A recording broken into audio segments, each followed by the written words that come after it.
Hey folks, shooting part two of the Fat Rabbit fall pickup video series, I guess I'm doing.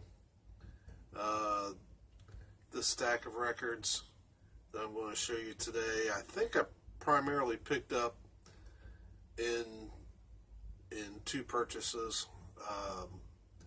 The previous video, those were just kind of having been in there and picked a few up here and there, and I just hadn't shot them.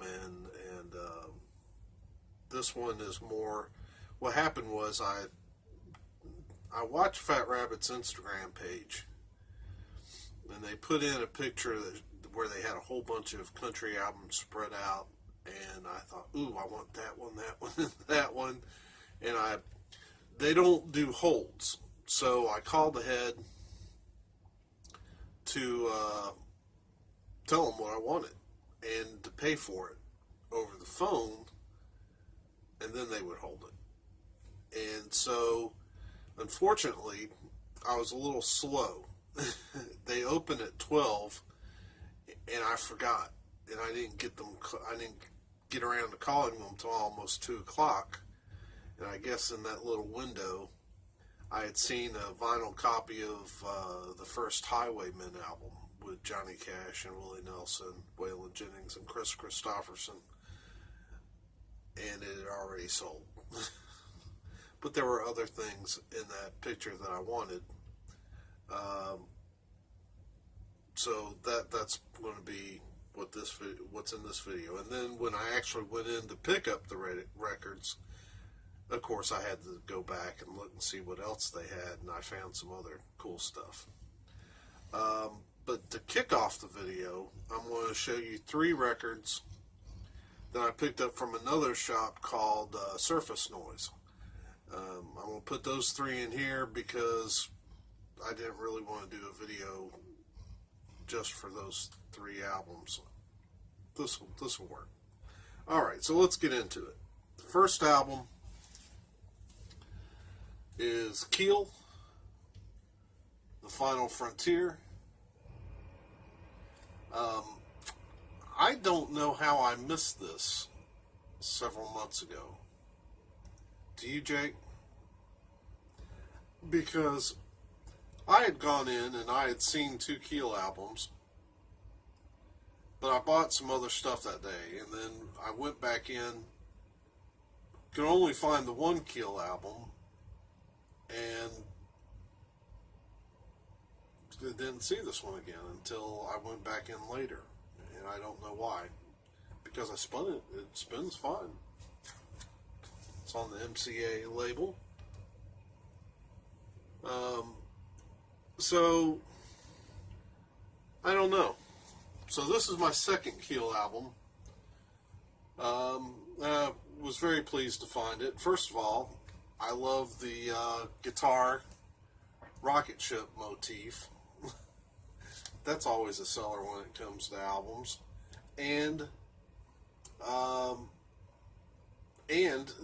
being my second, this means my music collection is now on an even keel. Okay, I won't start that again. There's the back of it. Some pictures.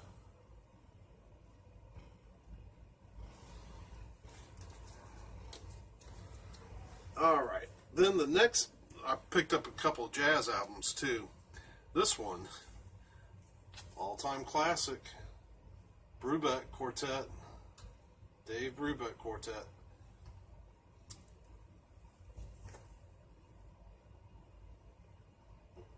Time Out. Played really well. I've looked at this thing. I can't really tell if it's an original pressing or not.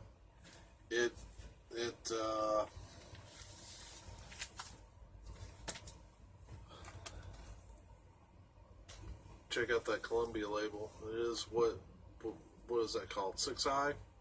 So it's a 6i Columbia. It played really well. Maybe not perfect, but pretty close to perfect. I mean, no skips. There might have been just a little bit of surface noise, but nothing major. So, I don't know. Could be a first pressing. That would be awesome. But I guess I just don't know enough to know how to totally figure that out. All right. So then I found this Dave Brubeck album. The Dave Brubeck Quartet, A Cut Above. You know, Dave Brubeck, that kind of looks, I don't know what they're doing there. At first I thought it was kind of a space thing, but then he's in this weird little, and I thought this was like a astronaut outfit, but mainly because there are stars up here. But is that a record stylus? Is he running in the grooves of a record? Actually, if you do the gatefold out, the whole quartet is kind of running. So, what are they doing? What is this? Let you see the inside of the gatefold. It's kind of unusual too. It's not really done on Columbia Records. It's done on Direct Disc Labs. Let you see that label. Direct Disc Labs. It's a 2-record set. It's got this little thing. Maybe I should read it a little more. It says here, direct-to-disc recordings are completely live performances. Each entire side is not each song is one combined recording. Each selection you hear is unedited and is not remixed, nor do they contain overdubbing or punched-in phrases. Electronically direct-to-disc is achieved by recording directly to the mastering lathe, eliminating tape machines and multiplicity of amps and gadgets. Manufactured utilizing the finest plating and quietest vinyl obtainable, you, the listener, will be astounded by the absence of noise and distortion. I guess I just really need to spin this one. I've not had an opportunity. So that's interesting. I guess that probably is them running through the grooves of a record. But who knows what that looks like. This does have a special limited edition serial number. It's number 19530. Of how many, I have no idea.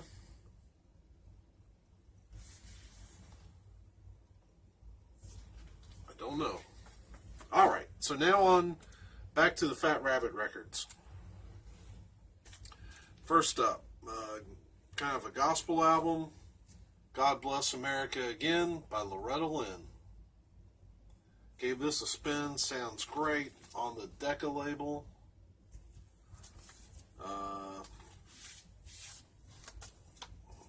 Not much to see on the back cover, but yeah, tremendous album.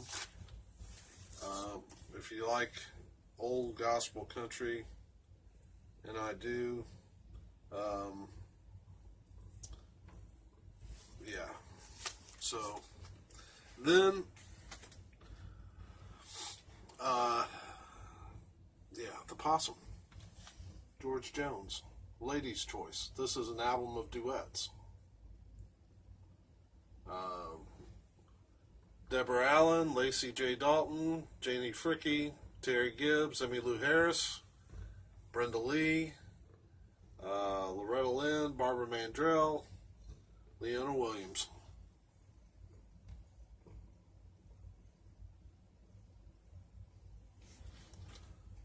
All right, then, and that was those two were ones I think I picked up in the store. What I found on the Instagram page are the next three albums. They were mainly Willie Nelson albums, and we'll kick it off with "Too Lefty" from Willie.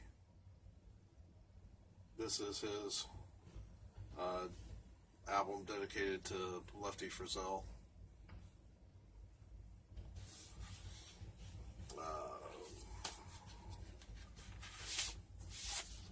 See here. It's on the Columbia label.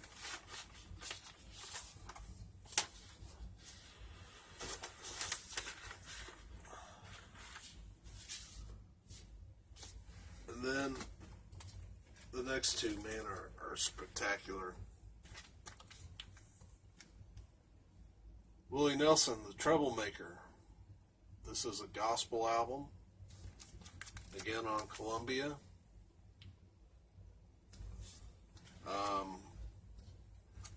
Great stuff, great stuff. Great picture on the back of, from his vantage point, looking out into the crowd.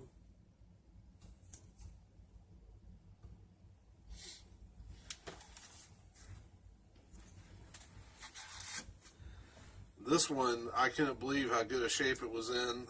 I've seen this album a number of times in the wild, but never up to the standard, and it only cost me $4 or $5. But Waylon and Willie, RCA.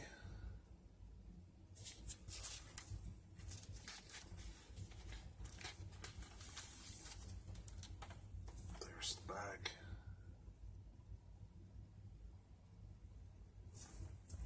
Kicks off with "Mama, don't let your babies grow up to be cowboys." How awesome is that?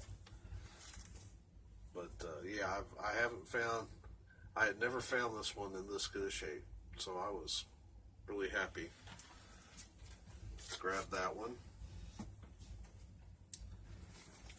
All right, one more country album, and then we'll do a little rock. Johnny Cash, A Thing Called Love. You didn't think I would actually pass up Johnny Cash album. The used Johnny Cash album in good shape, found in the wild. That's not going to happen.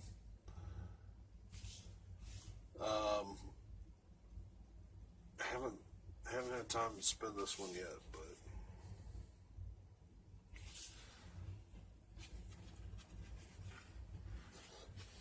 let's see here. I'm sure it's on Columbia. It is. Columbia.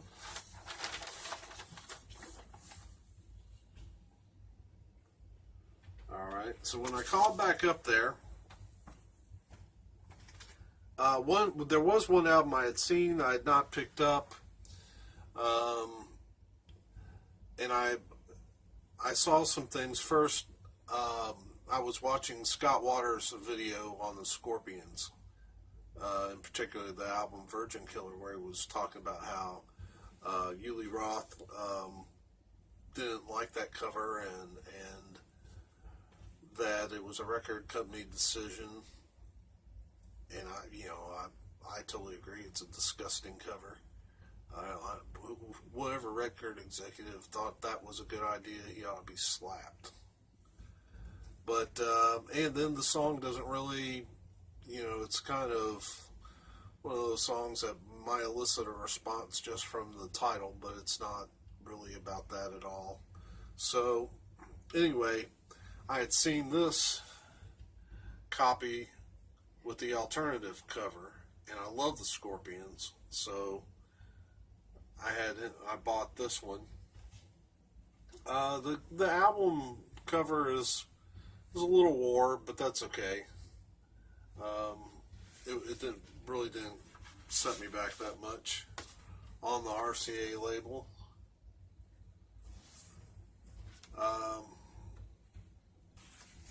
So I can deal with it. I can deal with this cover for what I paid for it, which is a couple bucks.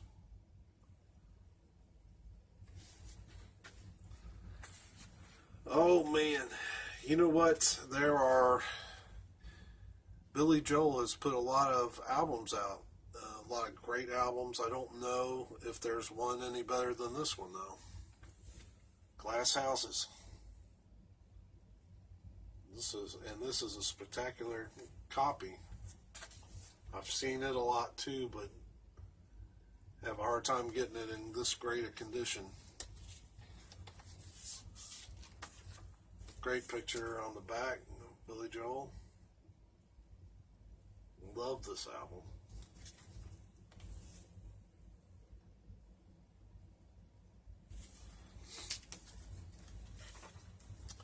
Then,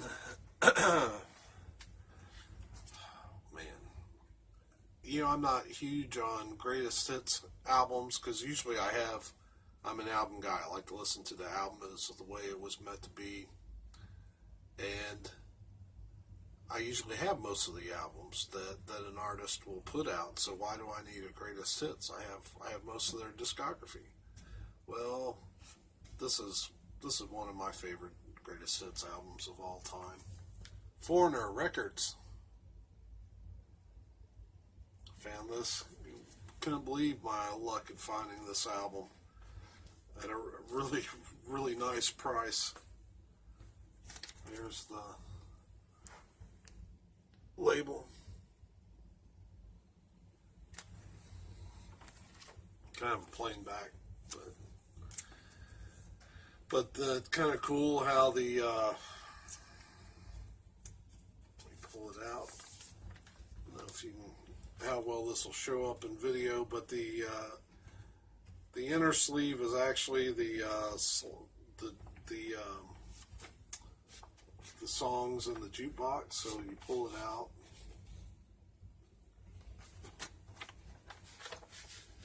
That probably will be the last time it gets pulled out. So, all right. So that's all the single records. Now, one last thing, the show. Back in the summer, I showed you a Hank Williams Senior box set that I found at the Great Escape for $5, and it was immaculate and great, and I can't believe my luck. I hit another box set. I'm not even sure how many albums are in here. I have to count them again. But it was only $5. The Elvis Presley Story. Now, I'm not the biggest Elvis fan, but I thought this was really cool, and I thought, well, let me look at the albums, and if they look good, hey, I'll give it a shot. You know what? It's a 5-album set.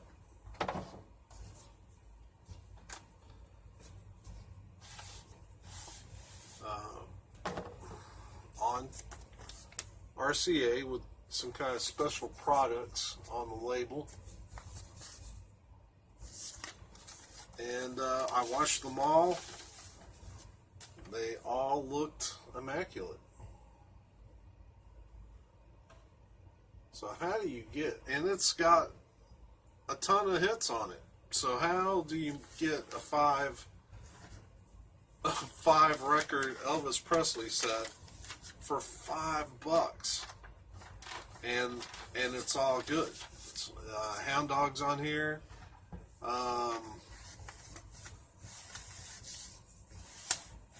Blue Christmas, Blue Suede Shoes, In the Ghetto, Love Me Tender, Burning Love, Suspicion, Teddy Bear, A Big Hunk of Love. Hey, it's even got a song on here for us Kentuckians, Kissin' Cousins. Yeah, don't be cruel. Make the world go away. Hey, there's a lot of great songs. The only flaw is someone wrote made a little mark here. I don't know. It might be the song order is wrong. But there's one little... That's the only flaw in this box, is that one little mark. So, anyway, we're hitting the 20-minute mark, and that's the second part of the haul. So, for me and for Jake, wherever he went, well, we hope you're doing well this week. Star Wars getting ready to happen. That's awesome. I can't wait to see that. And anyway, hope you're having a great week, and I will see you later. Bye-bye.